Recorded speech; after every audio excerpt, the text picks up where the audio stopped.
Administrator, while I think most of us agree that the lawyer is of interest to the Council, shouldn't we begin with the topic of our fallen member? There have been no leads, no claims of responsibility, and no seeming reason for the sudden move against us.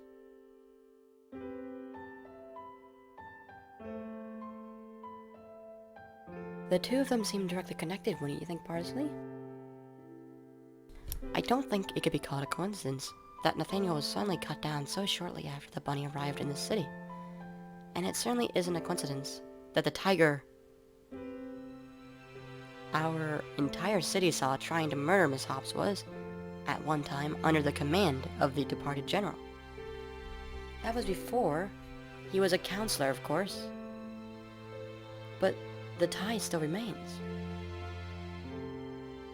Do you think Vought has sent an assassin after the bunny? I have sent you all briefings on that matter, MacArthur.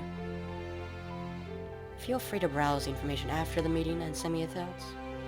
Well, what if he did... If he did send the assassin after the bunny, I think we have a suspect in his own assassination. Whoever the mysterious fox is. Is that right?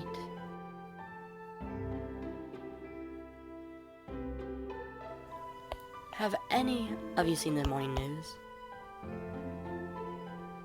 Yes, Administrator. Then you know the reputation this mysterious fox has made for himself.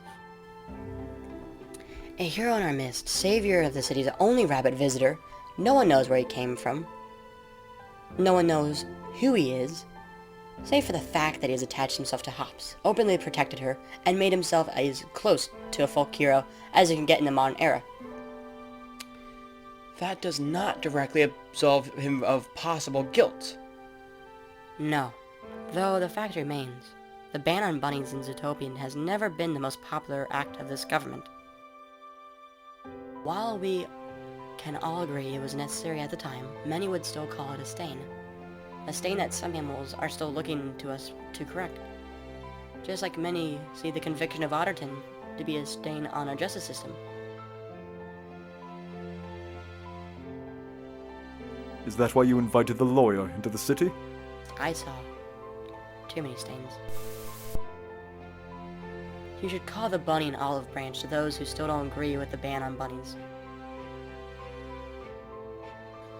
Along with that, I invite her into the city to possibly correct what far too many see as miscarriage of justice, which adds leaves to that branch. Yet, the moment she entered the city, someone tried to have her killed. Someone almost managed to add another stain. You were elected because I wanted you here. Each and every one of you. You all have qualities that make you ideal for your positions because I don't tolerate incompetence. My own counselors will not be allowed to act against the betterment of the city because they think it will benefit them to do so. And you would all do well to remember that. Now, to address the lawyer and her companion, unless evidence comes to light that says otherwise, it will be assumed that he had no part in the assassination of Councillor Walter. In fact, for the good of the city and the stability of its population, any questions fielded on that subject will be answered with the truth. There is no evidence that he was involved, and while we do not know his identity, he is doing the will of this council, if not by order, at least in spirit. Does anyone have any objections?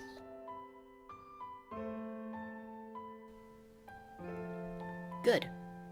We will treat him as the hero the people seem to want him to be, and afford Miss Hopps every court courtesy and comfort our city has to offer her for her stay. That will, in the short term, pacify those who are still calling out for our gates to be opened into the Commonwealth. Won't the people see it as strange that you are allowing a fox, who is not under your direct control, to run free in the city with someone so important? Make no mistake. Just because he is not directly under my control doesn't mean he's outside of its reach.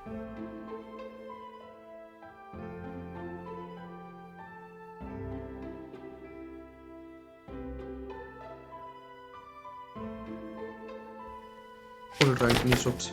It looks like everything is in order.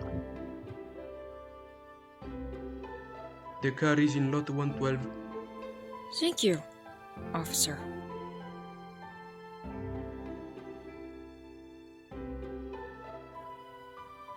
$99, $100. As much as they want you to believe otherwise, just because we're on government property doesn't mean we're safe. The prison was proof enough of that.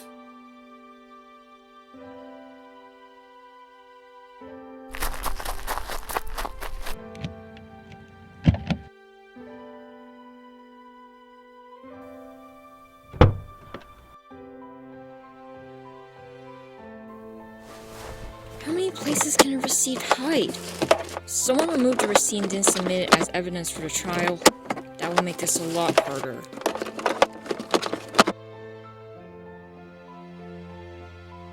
Nick, let me borrow your stick. My stick? Your baton then. I can't reach between the seats here. Look, Contail, you can't just take my baton and jam it between the seats like some stick.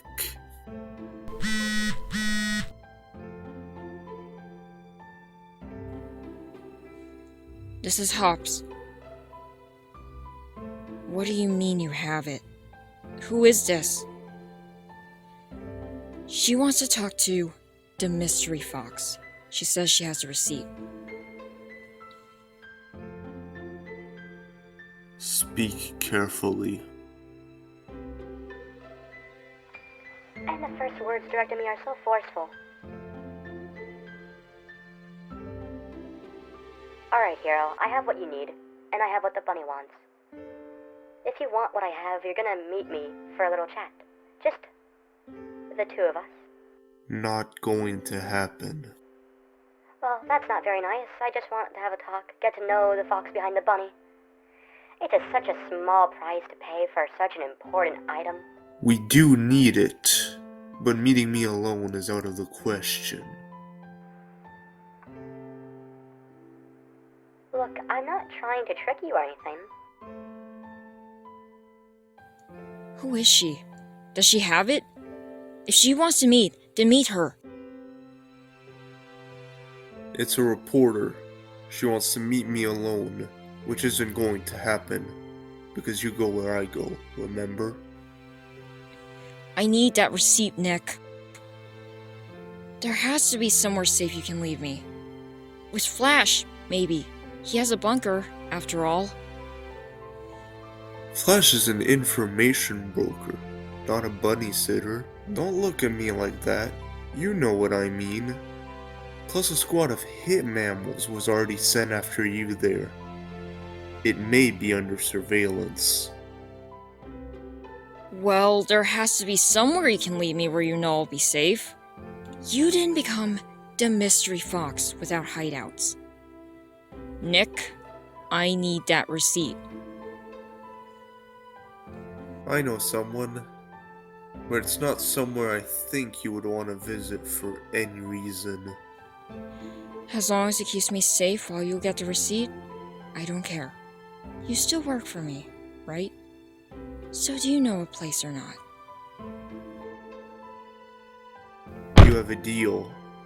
Name the place, as long as the time is tonight.